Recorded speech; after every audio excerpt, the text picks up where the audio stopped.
Hello and welcome to this edition of Food Waste Matters, brought to you by the Fight Food Waste Hub and Honey and Fox.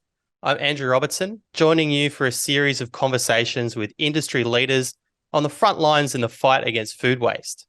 We'll be discussing business, innovation, and how these concepts combine to reduce food waste in Australia and indeed around the world. Be sure to check out our website, fightfoodwastehub.com.au. for more information about this series and for access to previous recordings, including transcripts, audio and video. Well, today we are fortunate to have two guests with us.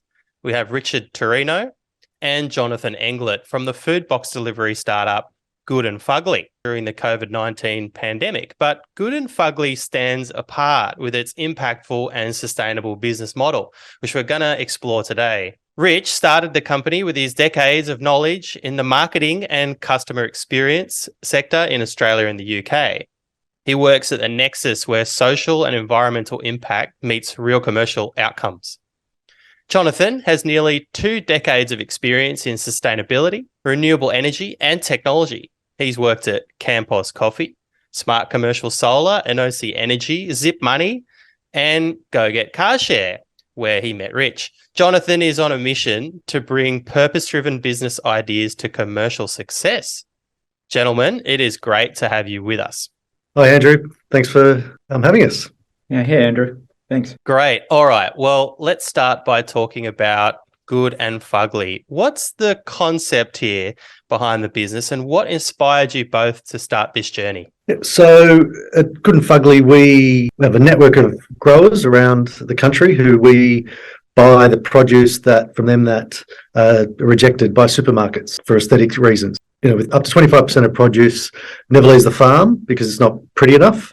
And that's what we buy and then sell, as you said, put in fruit and veg boxes, seasonal boxes that we sell direct to consumers and deliver them to people's doors and offices as well. Now, the way how Good and Fugly was born was during at the beginning of the pandemic in kind of Sydney's first lockdown. And it came about, me and my family were getting fruit and veg boxes, and around that time found out about that 30% of produce that's grown across the world is wasted. And that, as I said, 25% of produce never leaves the farm. And had the kind of idea, why wouldn't you just put imperfect produce? Had the idea you should be able to buy imperfect produce in seasonal boxes. Looked around to see if anyone was doing it here in Australia. No one was. And then I looked around the world and found that in the US and the UK and a bunch of other places, these kind of businesses were taking off, that there was a real demand from people. I spoke with Jonathan about the idea and we both thought, let's give it a crack. I was at GoGet for 12 years, saw it start small and grow, and we put into place the things that we learned there. And one was just have a crack, see if there's demand for it. Started in a Kennard storage unit, just delivering to a few suburbs in Sydney, and it's just taken off. You know, we had these assumptions, and it's proven correct that people really want to do good for the planet, and it's kind of hard. Whereas being able to buy a box of delicious, nutritious produce that's fresher than what you can get usually and help the planet and farmers was a win-win for everyone. And yeah, the feedback we've gotten so far has been great. So we're now in all of Sydney, Melbourne and Brisbane as well. Yeah, we just launched Brisbane. But I think it's worth adding, I think when you were looking to start, you were looking for the next, for something that could actually have a big impact, potentially. Yeah, absolutely. So, look, I was at GoGet for 12 years, and for those that don't know, GoGet Car Share, it's a car share company, Australia's largest, and the whole mission there is to reduce car ownership, get cars off the road. So what I've learned in those 12 years at GoGet was to really have an impact, whatever the kind of sustainable alternative that you're trying to sell or promote, it really needs to be as convenient or as affordable as the alternative. Otherwise, you're going to have just a few people who take it up, but you're not going to have mass appeal. And that's something I really wanted to do in whatever it is we did next. And that's what we found with Good and Fugly is our boxes have to be good as anything you can get, and even fresher and as affordable as the alternative, which is supermarkets. Yeah, and I think that notion of a sustainable enterprise is central to our approach. It's great to have a strong ideal and a mission. We do have that, but we saw this with car share, and we've seen this across lots of different kind of sustainable businesses where they don't get the commercial aspects of it right. They don't connect with the customers. They don't understand where basically the customers are and what they want, and they don't deliver on that. And so that's been an important focus for us, is not to lose sight of that for this to make it work. I mean, just to go back to the car share quickly, we saw how hard it was to move people out of cars into a car share system in which they would be, helping to impact the environment positively. It takes a lot to move behavior, and we're seeing a similar thing here. Getting people to overturn a lot of a kind of a culture, sort of a acculturation around rejecting ugly fruits and vegetables. I mean, there's two sides to the equation here. There's the supermarkets, which to a large extent haven't been doing the right thing, but there's a behavior that's been baked in, and such that customers won't necessarily, they'll reject the ugly fruit as well. So there has to be a learning, a big education process. Right. I'm definitely curious to explore the customer and consumer side of this. But first, let's talk about the supply side. You mentioned, 25% of farm produce never leaves the farm gate. And from this, the sort of principle of, I guess, food rescue is born. But why does food need to be rescued? Can you tell us a little bit about why so much produce is left on the farm? Yeah, so for whatever reason, we've ended up in a place where tomato has to be perfectly round. If it's got another little tomato growing next to it, or if there's a scar on it, it gets rejected. What our mission is that we should be judging fruit and veg on the quality, on its nutritional value and how fresh it is, rather than how it looks. We've ended up in a situation where potato has to be a certain size, when we all know potatoes come in all different shapes and sizes. And it's really the supermarkets driving that. And so growers are trying to grow to particular kind of standards, but then, for anyone that's grown veggies at home, that carrots don't come out perfectly straight. And so those just get rejected. When we first started the business and went down to the Sydney markets to talk to growers, there was a bit of inertia with growers because of they've a lot of them had been burnt before, where they've brought what they call their seconds, might be a curly cucumber, to the markets, and then just haven't been able to sell them to supermarkets or anyone else. And what we learned was to put any produce into a box costs money. You got to pay for wages. There's the fuel, the transport, transporting it to the markets, and the growers were just like, it's just not worth it. And that's one of the things we had to overcome to really tell growers, look, don't throw it in landfill. Don't just plow it back into the fields. Bring it to us, and we'll sell it, because the stuff's perfectly fresh and delicious. So yeah, I think one of the things, in a sense, you're glossing over it, but I think you should tell the story of those early days, because there's been a lot of learning. Our learning curve is probably going to be tracking, what the customer's learning curve is ultimately, because it's a completely different world. And I mean, I think in the early days when you first went to the markets, you weren't even getting up early. Yeah. So when we came up with the concept, it's like, right, got to go to the city markets, speak to some growers. And the first day I went, you're way too late. Like 6 o'clock is way too late. You need to be here at kind of 4 a.m. So then went back the next day at 4 a.m. And got to meet a lot more growers. And yeah, there was a lot of them were, when we were starting out, these guys are busy. They've got to take care of their bigger customers. But we found a couple of brothers in kind of the local Sydney basin who, again, I think may have felt pity on me, and we started working with them. And like a lot of it was like, why do you want to buy the ugly stuff. Like, look at this stuff. It's perfect. It's beautiful. It's super fresh. It's cheap. And I think I called Jonathan in excitement the first time I got a call from Farmer Steve saying, "Hey, I got a neighbour who's got some, I think it was eggplants that he couldn't sell because they had noses on them or whatever."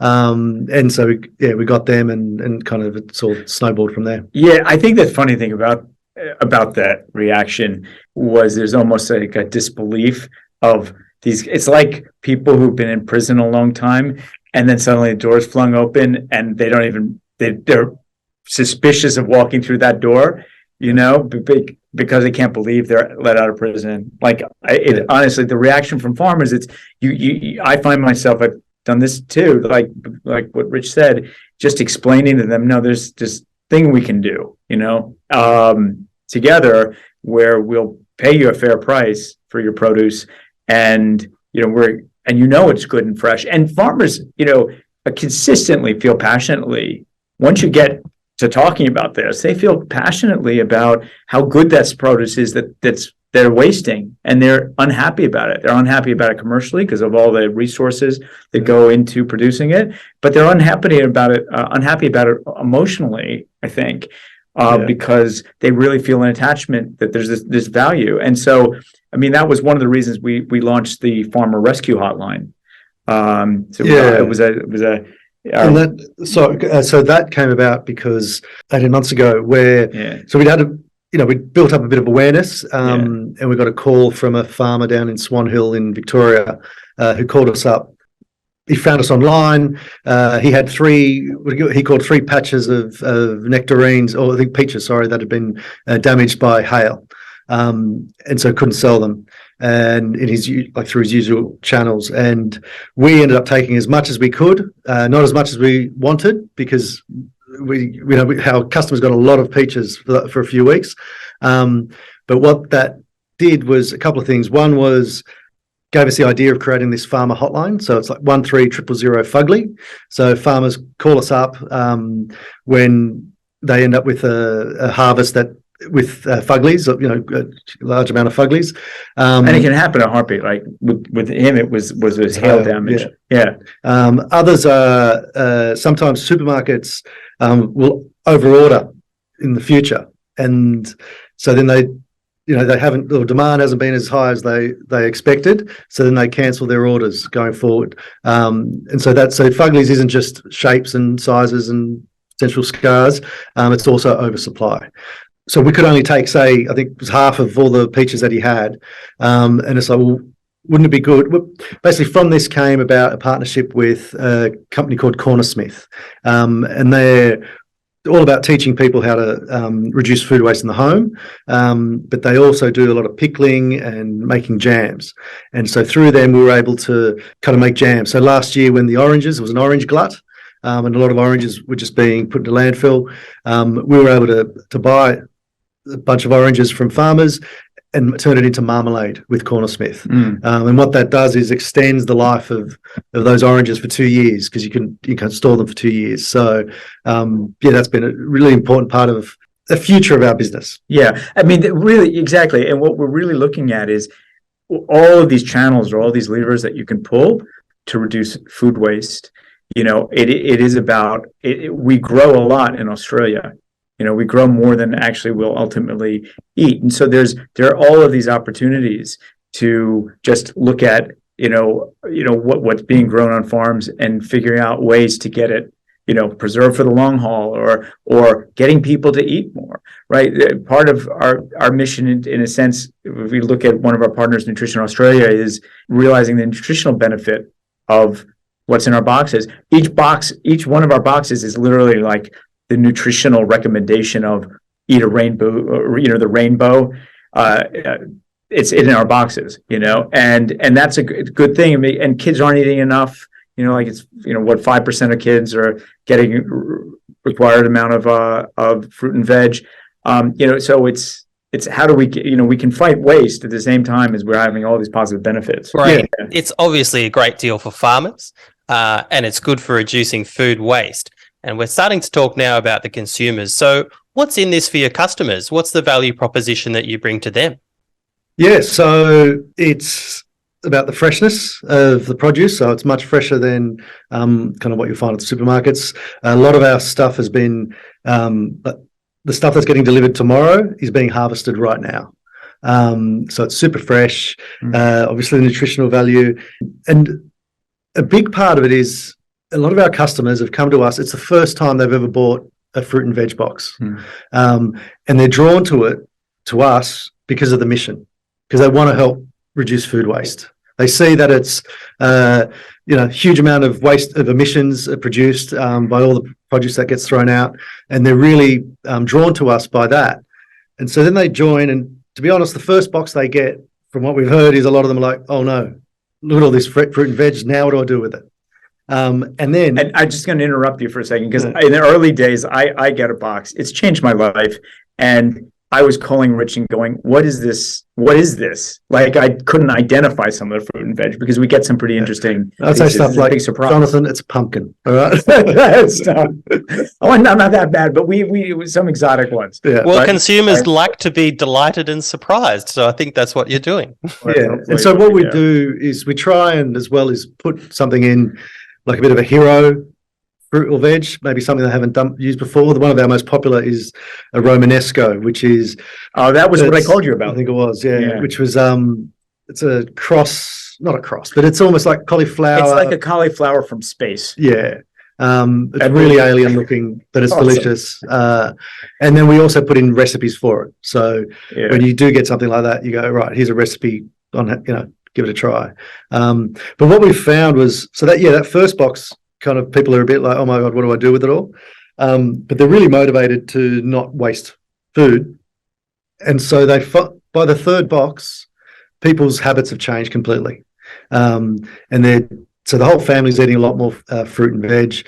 What we've been told by some customers is they're saving money. So not just on the fact that our produce is like between 20 and 30% cheaper than what you find in the supermarket, but also because they're cooking more, they're not going out as much, or they're taking their lunches, or, so they're not buying, lunch every day and stuff like that. So it's really changing their behavior.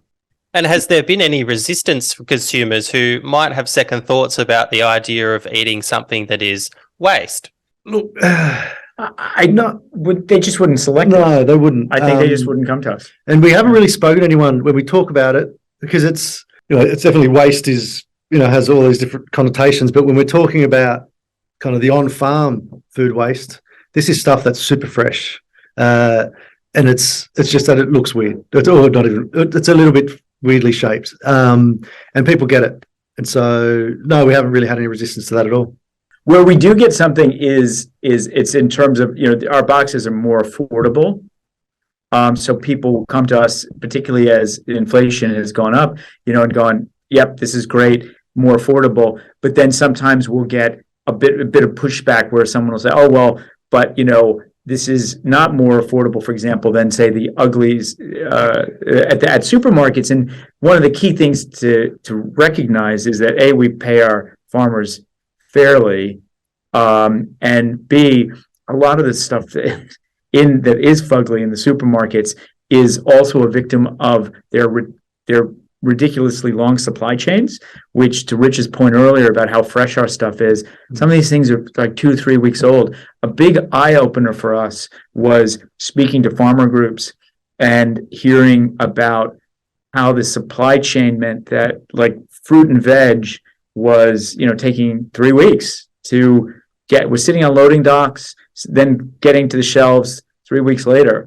And in some cases in regional Australia, they literally send the fruit and veg out, and then then 3 weeks later they see it wilted and sad in their local supermarket, and it comes back to them, And so, another thing was, so what we've been told is a lot of the supermarkets will, when they're talking with the growers about, okay, we're going to buy your whole a harvest over the next year, and we'll pay you for everything that meets standard, like our standards, and we'll take everything else that doesn't.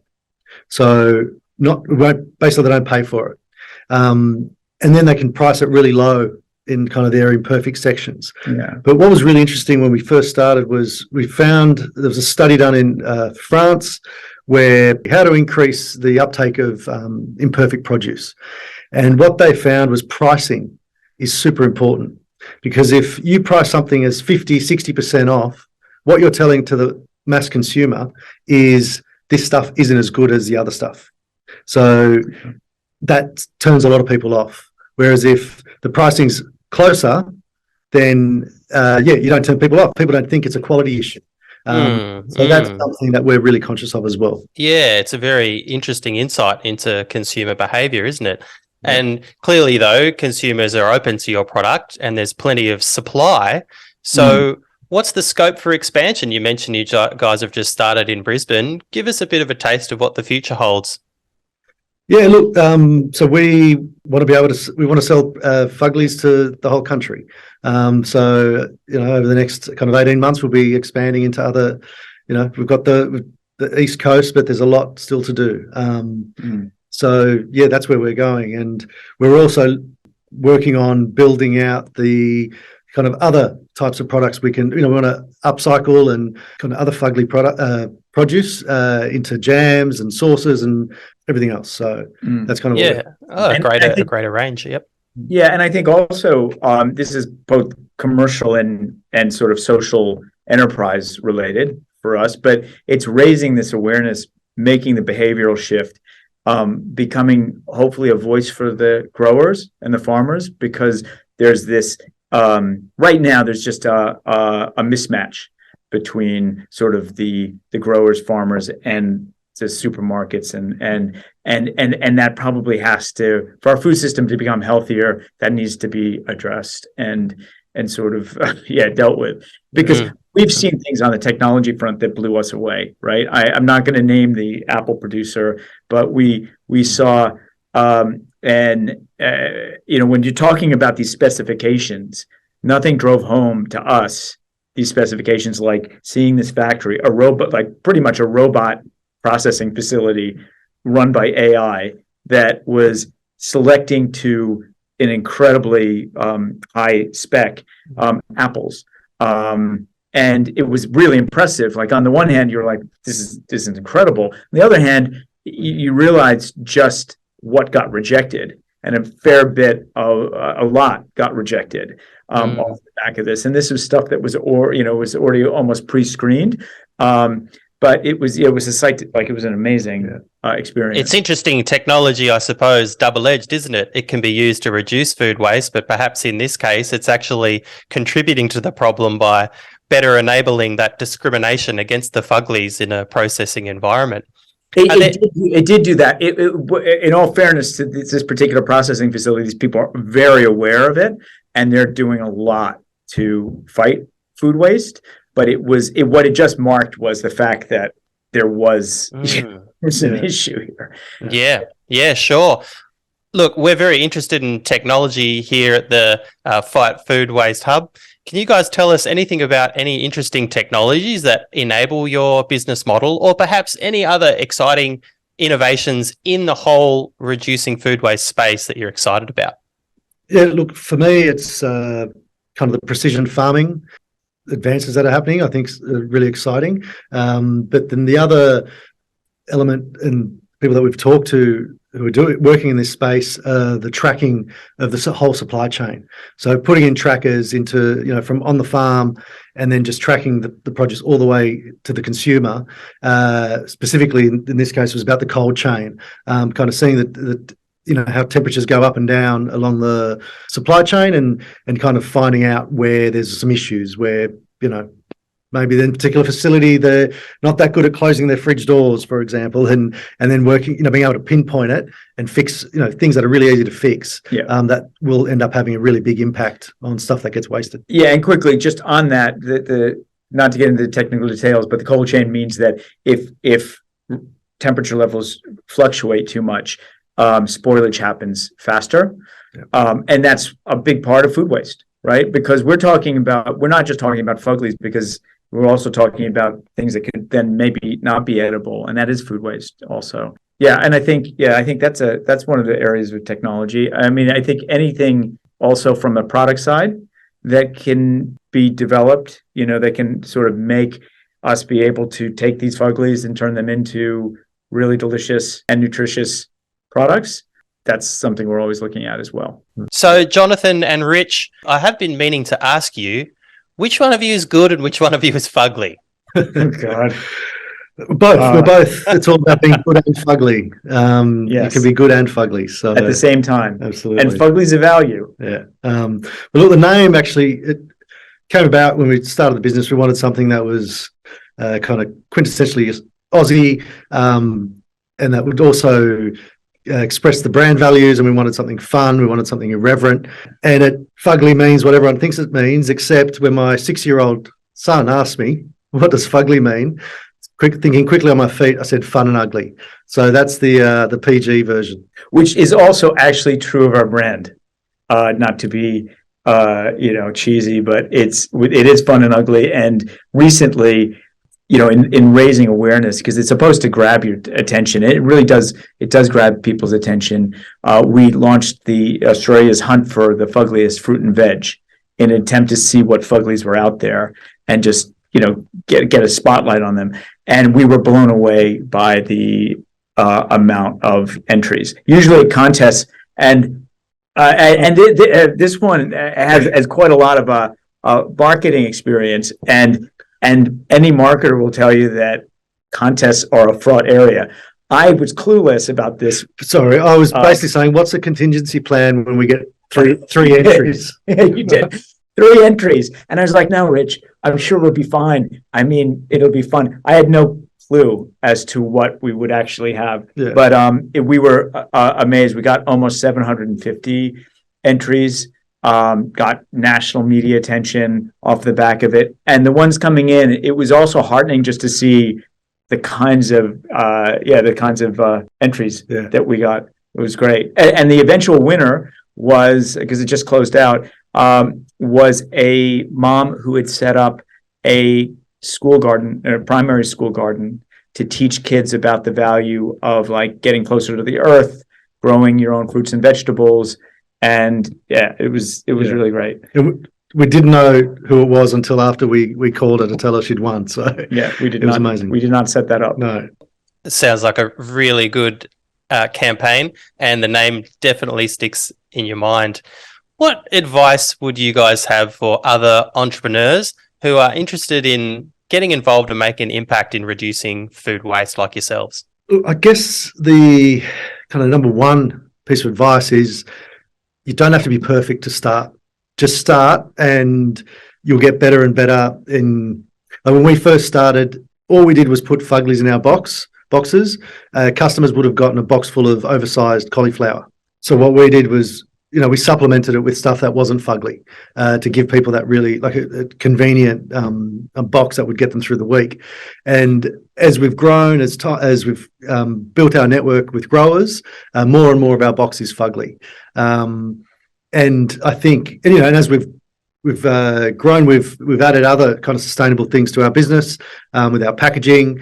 There's no plastic in any of our boxes, things like that. But to start with, if you, I think, spend too much time on being perfect, you're never going to get off the ground. So really, I think just push forward and get better as you go. Yeah.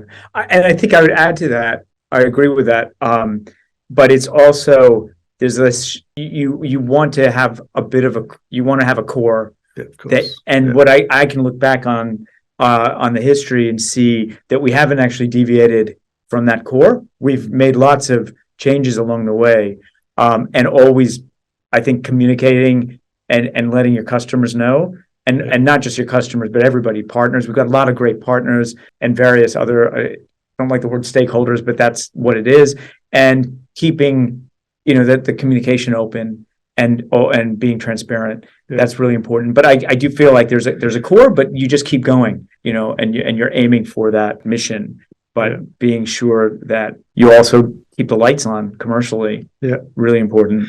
And I guess the other, just feedback from customers, especially as you're starting out, they help you build the products or build the product that you're providing. And then the third is person's an island. So we've got great partners, and building networks and fighting food waste, or just even a business that's got a real purpose in doing good. People want to help you. And so they give you opportunities to kind of expand or amplify your message. And I think that's really important when you're starting out as well. Mm. Well, that's all really good advice and great insights all throughout our discussion today. Richard, Jonathan, I want to thank you guys very much for your time and all the best with the company. We really appreciate your contribution today. Yeah. Thanks for having us on. Yeah, thanks a lot, Andrew. And thanks to our subscribers for joining us for this edition of Food Waste Matters, brought to you by the Fight Food Waste Hub and Honey and Fox. I hope you enjoyed our conversation with Rich and Jonathan from Good and Fugly. And if you'd like to support the company by signing up for deliveries of fresh and fugly produce, visit the website www.goodandfugly.com.au. The guys have even been generous enough to offer a 20% discount on your first delivery box for Food Waste Matters subscribers. You can access this exclusive offer by entering the promotion code FoodWasteMatters20, all in one word, when you sign up at the Good and Fugly website. That's FoodWasteMatters20. The Fight Food Waste Hub is for everyone who is interested in reducing food waste.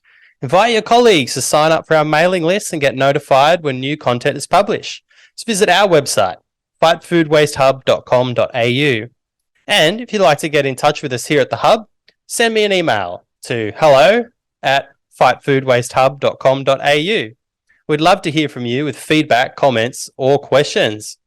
Until next time, keep up the fight.